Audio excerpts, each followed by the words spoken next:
공부상은 주택, 현황상 근린생활시설인 경우 주의할 점이 무엇이 있을까요?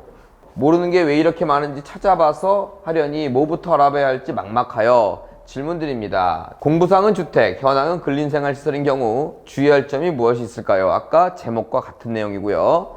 토지 건물 일괄 매각인데 타인 소유로 되어 있는 토지 내 건물은 제시의 건물 일부 매각제로 뭔 말이야 이거? 토지 건물 일괄 매각인데 그래요. 토지하고 건물이 다 경매가 나왔대요. 건물만 나온 것도 아니고 토지만 나온 것도 아니에요. 그런데 타인 소유로 되어 있는 토지 내 건물은 매각 제시의 일부 매각 제외라고 되어 있습니다. 네, 제가 읽어도 잘 모르겠어요. 좀 이따가 경매 정보지를 보고 말씀드리도록 할게요. 이런 경우 낙찰받고 타인 소유의 저 건물은 보통 어떻게 처리해야 할까요? 초보인 제가 수준에 안 맞는 물건을 보고 있는 건지 모르겠네요. 알고 싶네요 하고 막 울고 계세요. 자, 그러면 사건 번호를 눌러보죠. 물건의 종별이 근린시설이에요. 토지의 면적은 41평, 건물의 면적은 19평이라고 할게요. 금액은 4억 7,400, 1차 즉 감정가 물건입니다. 일단 감정가 때 봐주셔서 감사합니다. 제 교육을 그대로 실천하고 계시는 분이시네요. 상가로 쓰고 있는 건물이고 건물은 굉장히 오래돼 보입니다. 두 호수를 나눠서 하나는 공실이고 하나는 뭐 건축 나름 자재를 갖고 있는 것 같아요. 그런데 뒷면을 보니까 좀 복잡합니다. 뒷면을 보니까 아주 진짜 특이한 물건이네. 아까 제목부터 좀 해소를 해드리도록 하겠습니다. 공부상은 주택인데 현황은 상가다. 이럴 때 뭐를 주의해야 됩니까? 아주 주의사항이 큽니다. 이거는 서류상에는 주택이라고 되어 있죠. 그러면 여러분들은 1주택자가 되는 겁니다. 여러분들이 이미 1주택이 있다면 2주택자가 되는 겁니다. 여러분들이 여러 개의 주택이 있다면 당연히 다주택자가 되겠죠. 1가구 1주택이라면 큰 문제가 없을 거예요. 근데 다주택자가 된다면 두 가지 문제가 발생하기 시작합니다. 첫 번째로는 대출입니다. 여러분들이 이 물건을 대출받아 사고 싶다면 다주택자인 경우 대출이 안 나올 가능성이 높습니다. 그건 부동산의 원칙과는 관계가 없습니다. 지금 최근 올해 들어 부동산 규제 정책, 주택에 대한 규제 정책이 굉장히 많이 나왔기 때문에 그런 다주택자에 대한 대출 규제가 상당히 심해졌습니다. 따라서 공부상 주택 또는 현황 주택, 주자라도 들어간다면 여러분들은 대출을 미리 알아보시고 입찰을 하셔야 됩니다. 대출이 필요 없다면 그 다음 단계로 넘어가겠습니다. 두 번째 문제는 바로 세금입니다. 주택은 기타 세금들을 많이 내게끔 만들어 놨어요. 제일 큰 게 나중에 팔 때 내는 양도세겠죠. 양도세만 이야기하자면 1가구 1주택은 비과세도 있지만 1가구 다주택이 될 경우에는 굉장히 많은, 국가가 나보다 더 갖고 가는 그런 양도세를 내게 됩니다. 자, 그러다 보니까 대출과 세금 이 부분에서 좀 문제가 될 수 있습니다. 세금은 실질과세라는 표현을 씁니다. 그게 공부가 뭐가 돼 있던 실제로 뭘 쓰느냐라는 겁니다. 그래서 이거는 명백히 앞쪽만 보면 상가기 때문에 이거 같은 경우는 실질과세를 증명한다면 여러분들께서 상가로 할 수가 있다. 가만히 있다면 여러분들이 가만히 있다면 주택입니다.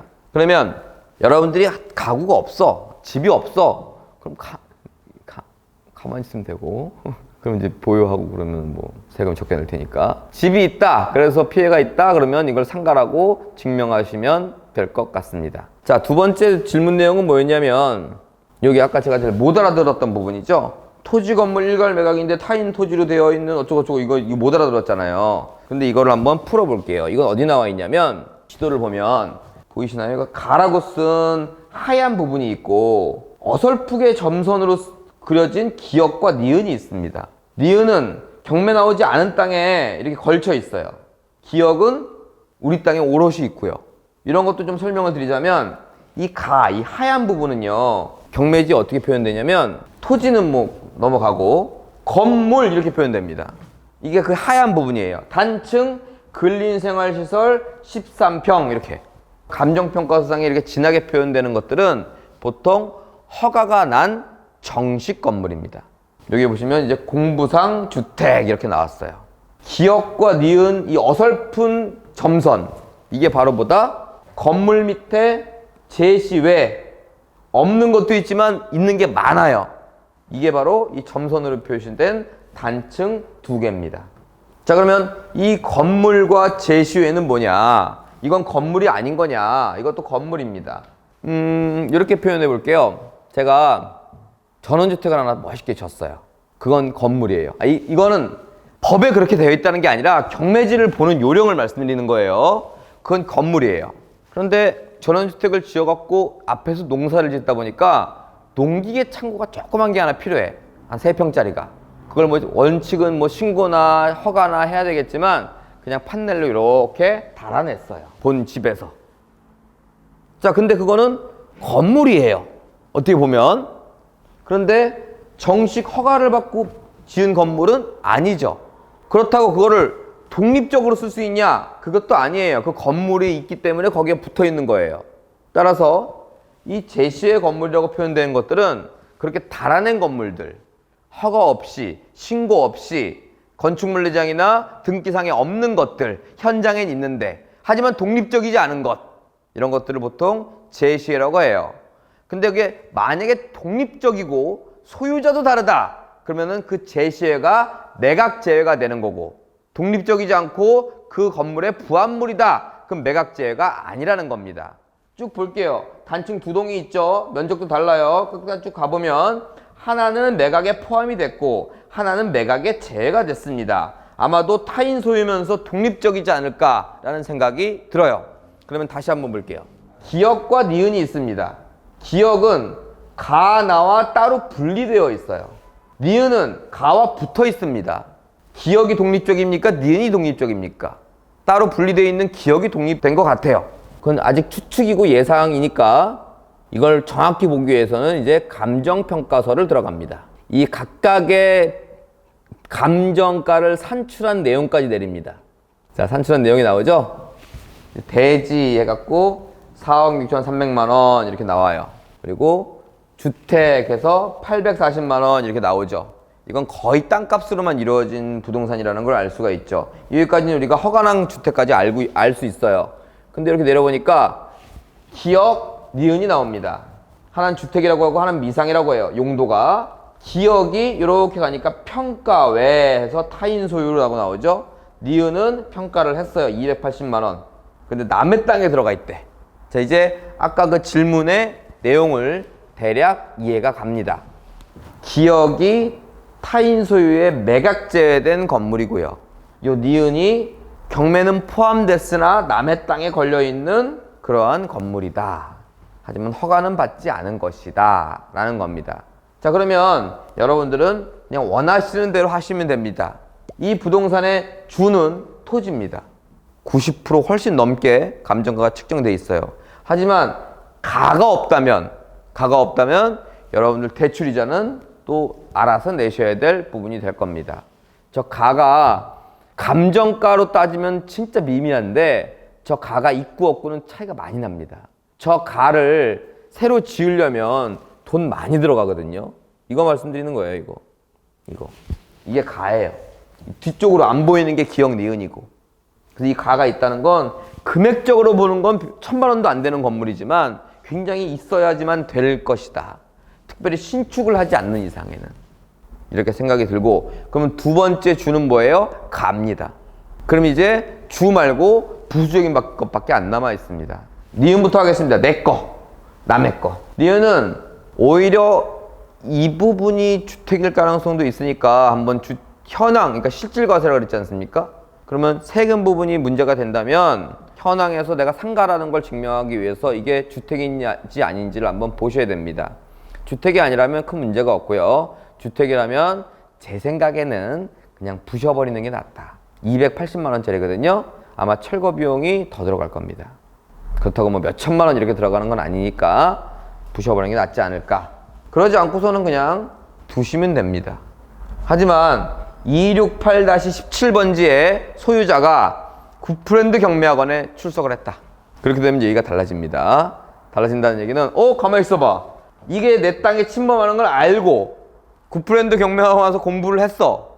그럼 이거를 철거해달라거나 지료를 내라고 할 수도 있다는 얘기입니다. 따라서 필요 없다 생각하면 그냥 자진 철거하시고요.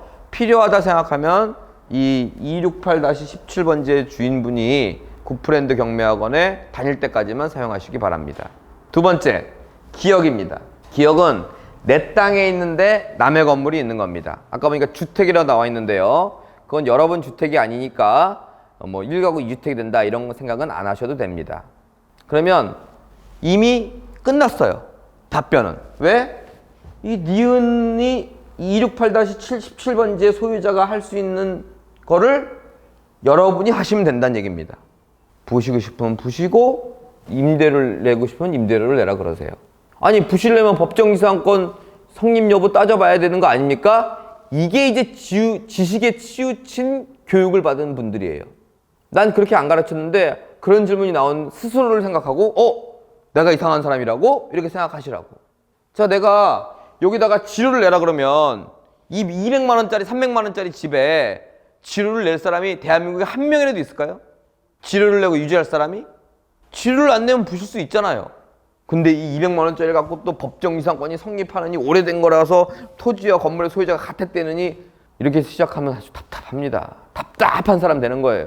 답답한 사람이 뭔지 아세요? 돈 못 버는 사람입니다.